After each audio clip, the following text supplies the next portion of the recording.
সংসদে আল্লাহর কোনো আইন নাই, আপনি মানুষের তৈরি আইনের মধ্যে নিয়ে সন্তুষ্ট যখন থাকলেন, আপনার নামাজ, রোজা, হজ, যাকাত মুনাফিকের কাতারে থেকে যাবে। কথা ঠিক কিনা?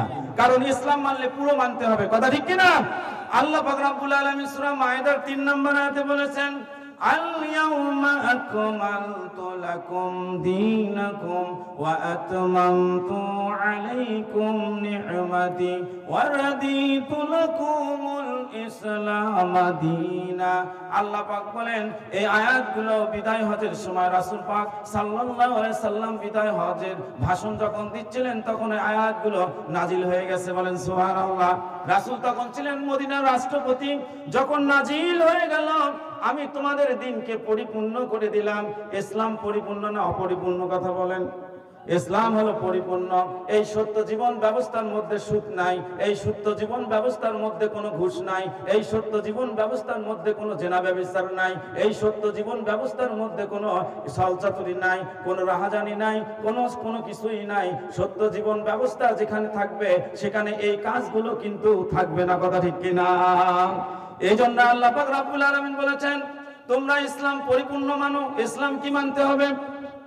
একটু আওয়াজ দেন, কি মানতে হবে? ইসলাম পরিপূর্ণ মানতে হবে।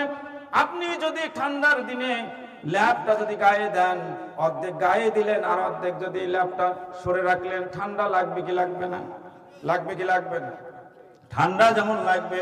আপনি মশারি ফেলালেন, মশার ভয়ে আপনার অর্ধেক শরীরটা মশারির বাইরে থাকে, আর অর্ধেক যদি বাইরে থাকে, আর অর্ধেক যদি ভিতরে থাকে, তাহলে আপনাকে মানুষ এসে বলবে এর মতো বোকা কেউ নাই।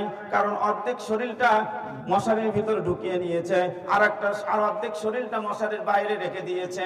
তার মানে সে পরিপূর্ণ যদি শরীরটা মশারির ভিতর ঢুকাতো, তাহলে ওই মশা কখনো আক্রমণ করতো না। কথা ঠিক কিনা? ঠিক তদ্রূপ যারা ইসলাম অর্ধেক মানবে, নামাজ, রোজা, হজ, যাকাত, তাহাজ্জুদের নামাজ একদিকে রাখলো, আর ইসলামী আন্দোলন ইকামতের দিনের কোনো কাজ করলো না, আল্লাহর জমিনে আল্লাহর দিন বাস্তবায়ন করার জন্য কোনো কর্মসূচি গ্রহণ করলো না, সেই জায়গায় তিনি গেলেন না, কোনো অনুশোচনা তার তৈরি হলো না। মশারির অর্ধেক বাইরে থেকে যেরকম মশা কামড় দেয়, এই লোকগুলো নামাজ, রোজা, হজ, যাকাত করার পর শয়তানও তাদেরকে কামড় দেয়। কথা ঠিক কিনা? শয়তান এরকম করে কামড় দেয়। এই জন্য পরিপূর্ণ জীবন ব্যবস্থা মানার জন্য মহান রব্বুল আলামিন বলেছেন, লিইউযহিরাহু আলা দীনি কুল্লিহি ওয়ালাউ কারিহাল মুশরিকুন। বলেন সুবহানাল্লাহ। আল্লাহ পাক রব্বুল আলামিন বলেন, মানুষের তৈরি যত জীবন ব্যবস্থা আছে, সমস্ত জীবন ব্যবস্থার উপর এই দিনকে তোমরা কায়েম করো। এই দিনকে কায়েম করো, যদিও মুশরিকরা তা অপছন্দ করে। কে অপছন্দ করবে? এটা আওয়াজ দেন, কে অপছন্দ করবে?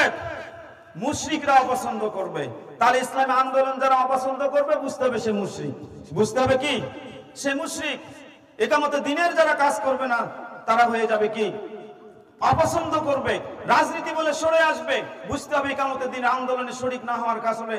আল্লাহ পাক বলেছেন, আলাউ কারিহাল মুশরিকুন, অবশ্যই সে মুশরিকের অন্তর্ভুক্ত হয়ে যাবে। এজন্যই জিহাদ শব্দের অর্থ হচ্ছে চেষ্টা এবং প্রচেষ্টা। এজন্য বুঝতে হবে, জুহুদুন শব্দ হতে জিহাদের অর্থ চরম প্রচেষ্টা। আরবিতে চেষ্টা হলো দুই প্রকার। কয় প্রকার? কথা বলেন, কয় প্রকার? দুই প্রকার চেষ্টা। একটা হলো জাদ্দুন, সাধারণ চেষ্টা, আর একটা হচ্ছে জুহুদুন, চরম প্রচেষ্টা। দুই